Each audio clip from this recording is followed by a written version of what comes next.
Relaxed? As relaxed as I'm gonna get. Okay.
Okay, well, Nick has been a student on our PADI Pro Underwater Cinematography course. The course is designed so that when someone actually takes part in the course, by the end of it, they're going to be able to operate independently as a professional within any environment. So not just within the confines of Koh Tao and what we do here, but they can go anywhere and actually work as an individual.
completely new world. It's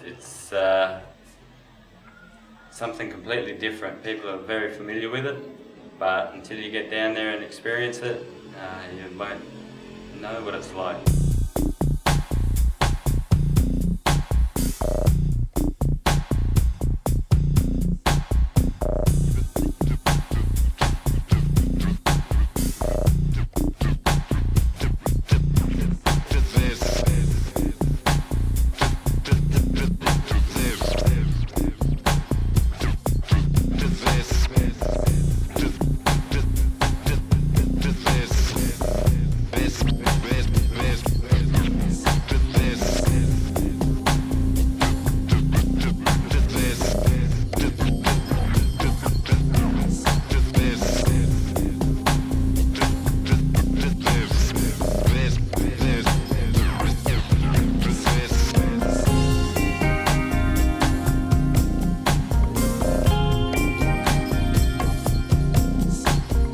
I love diving. Yeah. I love diving. Diving's, at the moment, diving's everything for me. Last 5 days, been going out, doing some video. Yeah. First 2 days, had you along with me, and it was a bit different than the last 2 days I've been on myself, and I felt a lot more confident. The last 5 days of the course, Nick has actually been undertaking what we'd kind of describe as the intensive internship part of our course. This is where he goes out as a commercial, independent filmmaker, and he puts his skills into action. This part of the course is quite intense because it's 5 solid days where you go out, and what happens during that period of time is there are things that inevitably will go wrong. There'll be things that you just can't control, but it helps you to learn as an individual where those pressure points are going to be. It helps you to start troubleshooting and thinking for yourself through the logistics, because no matter how well prepared you are, when something happens you have to be able to react to it and you have to be able to deal with it. On the first dive I try and vary the shots, so I'm not repeating myself when I'm taking the shots. So I try and get a couple of face-on shots after I get the shot of them coming down the buoy line at the start of the dive. And then I try and get a couple of still shots, and then for the second dive, for the first dive, if I've got all the shots that I need, then on the second dive I can experiment a little bit more.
come into the office, set up the equipment, make sure the equipment's working, go down to the dive shop, get them.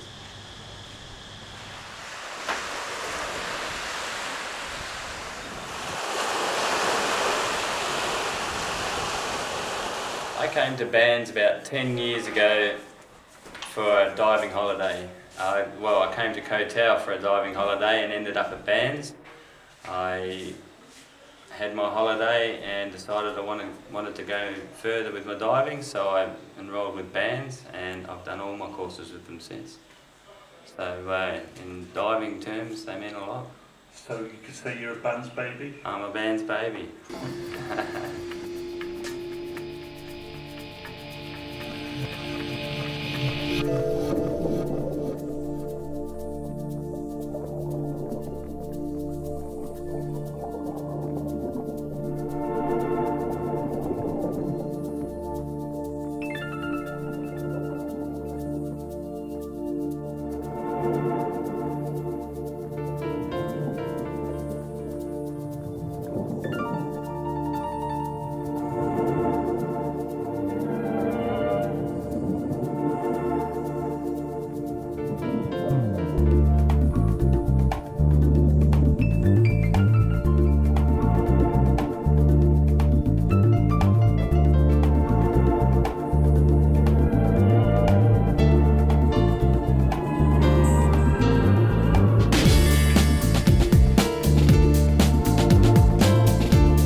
Done a terrific job. He's really stuck himself in and got on really well with the instructors and stuff, and that's quite integral because you know, it's all about being part of the students' day and really trying to accept that the video you're making is someone else's memory. So I think he's really grasped that really well. He's not been too intrusive, but he has tried to learn and do something a little bit different every day. Yeah, and he's you know, he's obviously impressed them because he's done so well, like out of the videos that he sold and just how he's turned over every day, got up and started again and done it again. It's brilliant. Yeah. Yeah, good. Yeah, I've not been on the dive boat with him that much, only a few times, but what I've seen of him, he's really good. I've not seen him under the water yet. I've not actually seen him under the water at all. Yeah. But yeah, from what I've seen of his shots on land and stuff like that, you can tell he's got the eye for it. What do you feel you've learned from day one to the 5th day? What do you feel the differences? What differences? Difference, I'm a lot more comfortable getting everything in one day. Just as far as the on-land filming and doing interviews with people. I feel a lot more comfortable now. Yeah. Tiring after 5 days? A little bit, yeah. I got to catch up on some sleep. Yeah. The reason that most people are participating in underwater videography is they have a passion, they have a message that they want to get across in their voice.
Tips, I'd say just stay relaxed. You never know what you're going to get. Sometimes you get a bad day of diving, but you come back to net it and it turns out to be okay. And, yeah, just stick with it. The next steps for Nick is starting to progress. We're looking at more documentary style products and how you work on a product. Again, right through from pre-production, how you plan, what you expect the storyline to be, but also how you adjust, because certainly with documentaries, some of the information that you might find out might affect your final outcome. So it's looking at that whole process of how that works together as a project. And now I'm going to do something to take the piss, make a really stupid face, and he's going to use it and freeze frame it.